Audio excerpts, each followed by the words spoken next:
2019 ya, domain penelitian saya.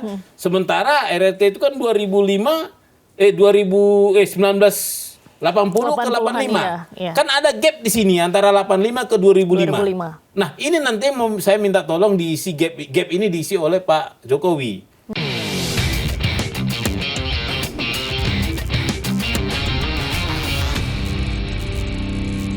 Berarti abang akan bikin buku buku. soal ini. Isinya apa?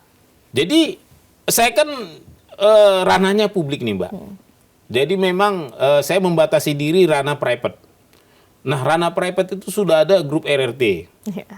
Ya, karena saya sifatnya penelitian saya adalah kualitatif, eksplanatif, maka saya harus memperkaya perspektif.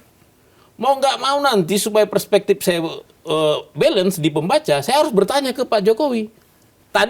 Kemarin sudah saya kirim ke Pak Jokowi surat saya, supaya saya tidak akan mengargumen benar tidaknya versi RRT, saya tidak mengargumenkan benar tidaknya versi Pak Jokowi, karena memang saya bukan tugasnya untuk menguji. Saya hanya memberi perspektif awal, supaya orang jangan salah paham terhadap penelitian saya. Karena saya kan tadi berarti kan 2005 ke 2019 ya. Domain penelitian saya.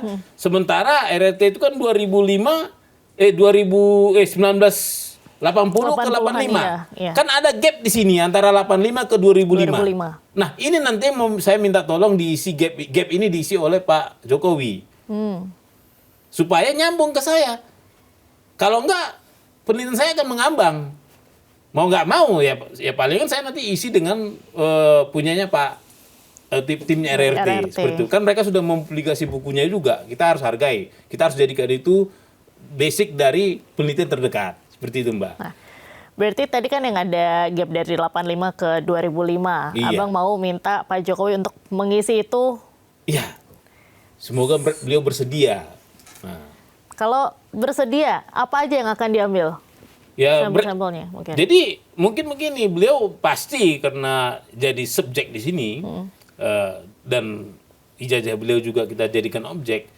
Ya, mungkin beliau bisa kita minta tolong untuk mengklarifikasi kejadian 80 ke 85.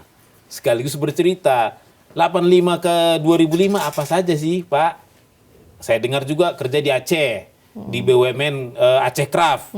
Ya, kalau boleh beliau mengisi itu supaya tadi nih gap ini bisa diisi. Jadi gap analisis kita sempurna nih. Jangan ada missing pad seperti itu, Mbak.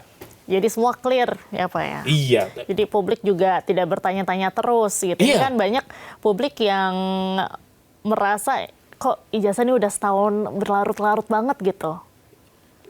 Sebenarnya apa ya, Mbak ya? Untuk supaya jangan berlarut, saya kan orang ahli kebijakan publik. Percayalah, sidang itu bukan satu-satunya solusi. Sidang bukan satu-satunya solusi. Apa, Bang? Solusi itu lari tadi ke kebijakan publik, undang-undang kearsipan. Jadi verified sudah, clarified nggak mungkin lagi dikerjakan karena sudah habis masanya. Ya.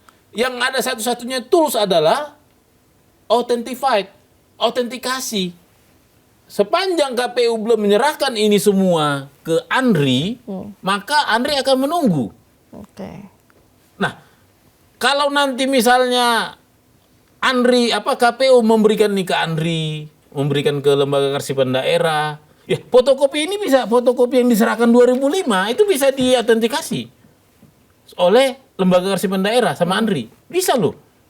Nah, nanti biar lembaga kearsipan daerah atau Andri yang memutuskan ini autentik atau tidak.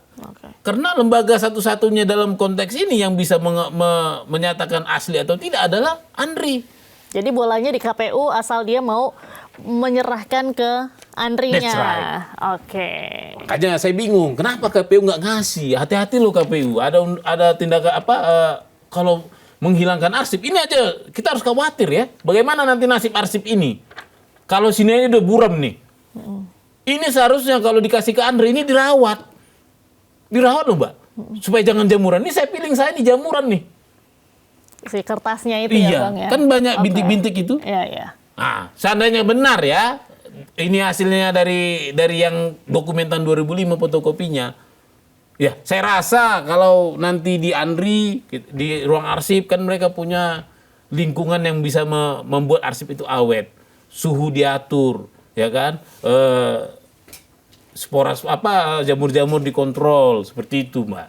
Oke, terakhir nih Bang, apa sih yang ingin Abang sampaikan mungkin ke publik atau juga orang-orang di luar sana terkait dengan kasus ijazah ini? Kan banyak yang merasa ini lagi ijazah lagi nggak kelar-kelar gitu.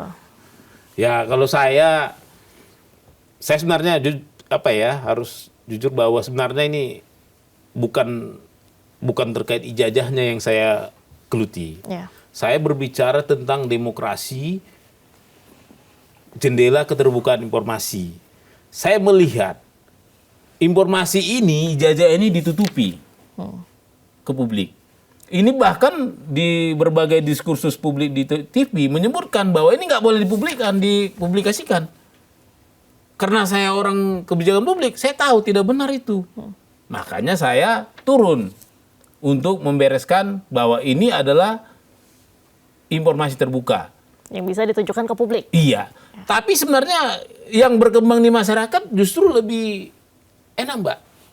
Sekarang publik tercerahkan. Bayangkanlah, publik yang nggak tahu PPI dia jadi tahu. Iya. Pejabat pengelola informasi daerah. Saya ketemu waktu itu di Semarang, warga desa. Kaget saya, Pak. Pak Bonaya katanya. Iya, saya kan mau bersidang.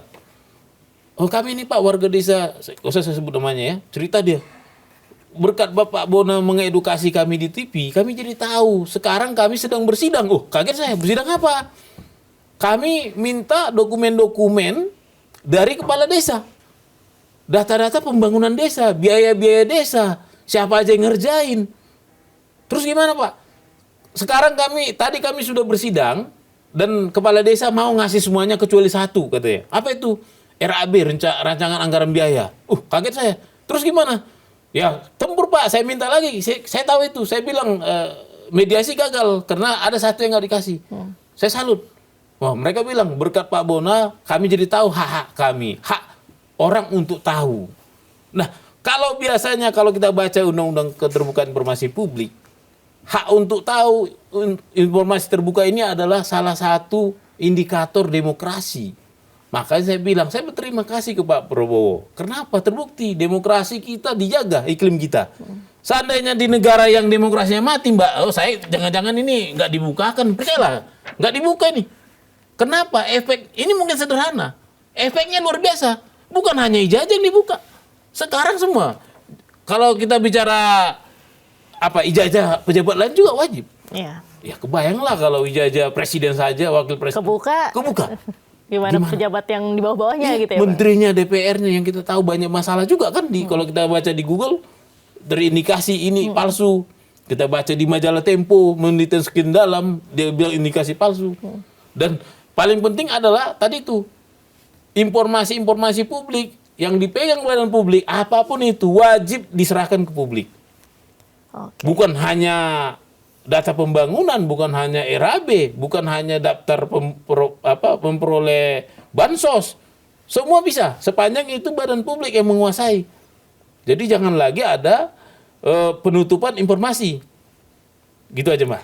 Oke, baik. Terima kasih banyak Bang Bona Tuasilalahi. Semoga ini bisa membikin terang nih publik-publik, para warganet yang menonton, bikin terang hari ini terkait dengan isu ijazah, kemudian juga soal keterbukaan informasi publik, gitu ya Bang ya. Baik, terima kasih banyak Bang Bona sudah bergabung dengan Bikin Terang hari ini. Ya pemirsa, semoga terang. Semoga bikin terang. Baik. Pemirsa, itu tadi wawancara kami dengan pengamat kebijakan publik Bona Tuasilalahi. Saya Diandra Mukni, pamit undur diri. Terima kasih. Sampai jumpa. Sampai jumpa.